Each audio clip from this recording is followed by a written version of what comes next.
శిరస్సున మకుట కుండలాలు తిలకం చతుర్భుజాంగ విభూషణం కమలలోచన సుందర వదన నీ పాదములే పాపహరణం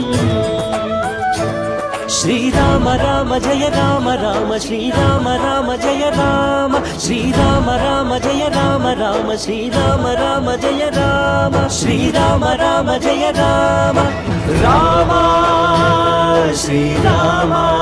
రాముల వారు సీతమ్మ వారికి వస్తున్నారు. సీతమ్మ వారు ఇక్కడ రాముల వారు ప్రధానుభవుడు. ఇటు చూడు అసలు పాయింట్ ఉంది. వాళ్ళ తండ్రి స్కూల్ వేసి సీతమ్మ వారికి అక్షింతలు వేస్తారు.